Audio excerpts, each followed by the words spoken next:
Hiya, I'm Ro. Welcome to the show. Welcome back to the Autopsy Book Club, a show that combines my English student love of books and my true crime research passion. This week's warnings aren't quite as intense as last week's, but they're still there, and these are as follows: murder, dubious consent, kidnapping, and mental illness. As usual, my research was mostly ascertained from the diaries of the two central suspects in this case.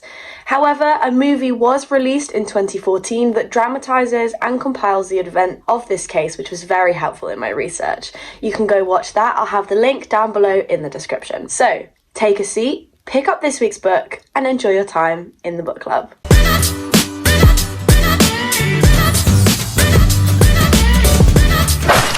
This week's case follows the story of Amy Dunne and her husband Nick in their marriage games turned deadly. We were the happiest couple we knew. Have you and your spouse ever played a game together? Killed someone? Ever thought of fun ways to celebrate your newest anniversary? Murdered your ex for personal gain? He needed to learn. Thought about all the ways to show your husband just how good he is? Well, so has Amy. Amy Dunne was born in 1976 in Missouri to middle-class parents who gained immense wealth after publishing the Amazing Amy series of children's books, with their daughter as the central protagonist.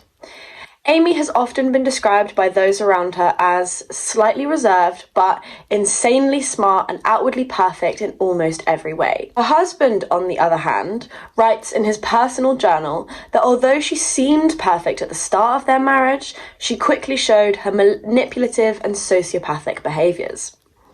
She likes what he likes, so evidently, he's a vinyl hipster who loves fetish manga. If he likes girls gone wild, she's a mall babe who talks football and endures buffalo wings at Hooters. When I met Nick Dunne, I knew he wanted cool girl. Nick Dunne was born in 1973 to working-class parents. He was particularly close with his sister and opened a bar with her just before the beginning of this case. And then, 5 years before the beginning of this case, he meets Amy at a house party, where both flex their logical prowess and click instantly. They are married a number of years later, and when the events of today's case begin, they are celebrating their 5th wedding anniversary. However, we can see through Amy's writings that she has become unhappy with the marriage, as Nick is cheating on her with one of his students, and she has begun to become tired of the lack of mental stimulation she's receiving from the marriage. Their sex life is barren, and Amy makes the decision to put together an anniversary gift to make it all just that little bit more exciting.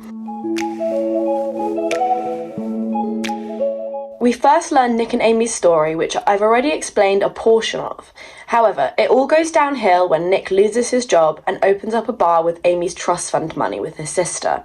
Safe to say, he's not adored by the in-laws. The timeline of current events begins with the introduction of the anniversary gift that forms the narrative on which the whole case progresses.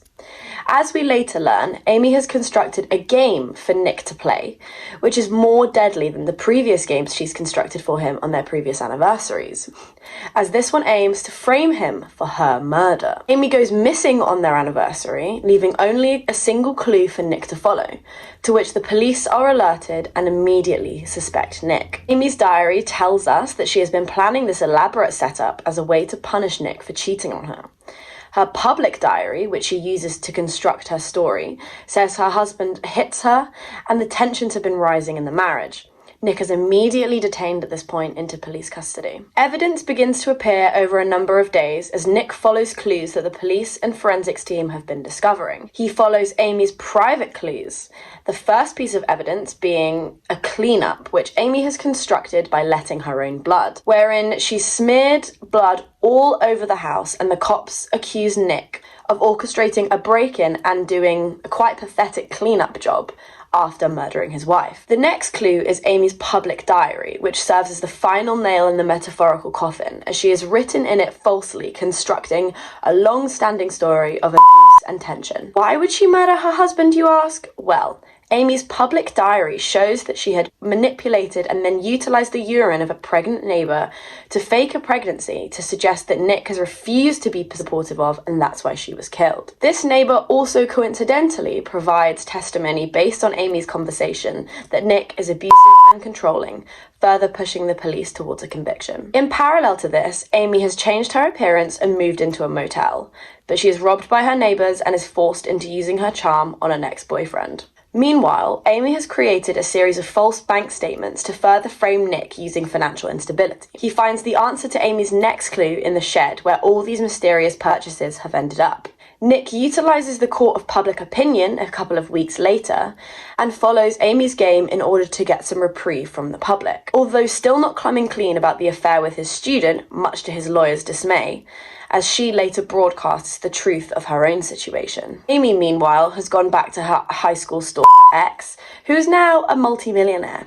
He sets her up in his summer home under the guise that they're getting back together. You think I'd let him destroy me and end up happier than ever?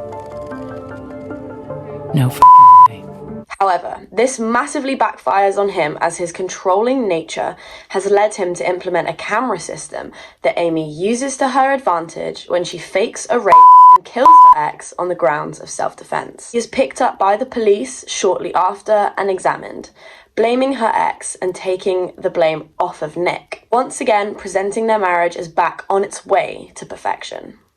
She realizes that although Nick has his flaws, he's the only person that can psychopathically match her. Nick is finally off the hook. They both decide in the final section of this case to stay together, and she's pregnant, so he can't leave. Cool girl never gets angry at her man. Another key part of this case that has been talked about by many critics is the idea of female rage. Female rage is a subject of gender theory that focuses on the portrayal of the anger of women based on the hardships of womanhood. This is often brought up in conjunction with the cool girl monologue that Amy gives in the film version of this case, which is very interesting as it lays foundation of the idea of mimesis, which is set out in a way that presents women as faking their way till they make it, right? So putting themselves into the perfect role of a wife, of a girlfriend, of a mother, and therefore keeping the men around them close. This is very interestingly explored in a great many books, especially the modern Gothic, where the idea of womanhood is explored in a much more violent way. Another great example of female rage is the film Promising Young Women. This is a rape revenge film, which is a subgenre of feminist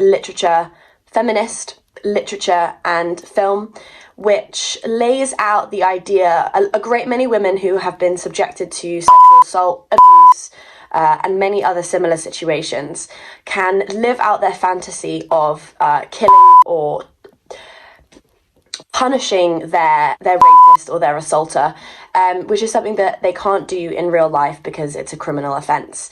These movies explore the idea that female rage is so much more raw than male rage because it's been denied women for so long. An example is, if you've been on TikTok recently, you will have seen it as a little bit of a trend, comparing male rage to female rage. Male rage, as well as female rage written about by men, is depicted quite commonly as very violent, very outward, or in terms of men, very, builds up and then it explodes. Because men are forced to keep their emotions inside them, whereas women are encouraged more generally to let their emotions out. Whereas female revenge, in both film and literature, depicts female rage as much more raw and deceiving and manipulative, and it plays off of all those stereotypes about women that are very negative and uses them as to those women's advantage to push them through to and it's something that I'm super interested in as an English literature student and as a gender studies student as well. It's a very interesting topic for me. So comment down below if you would like me to do something.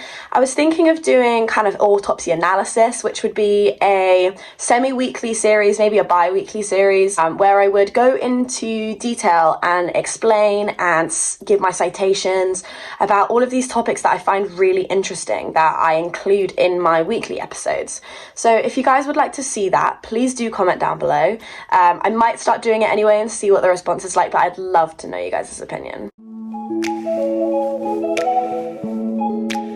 Well, that's the end of today's case.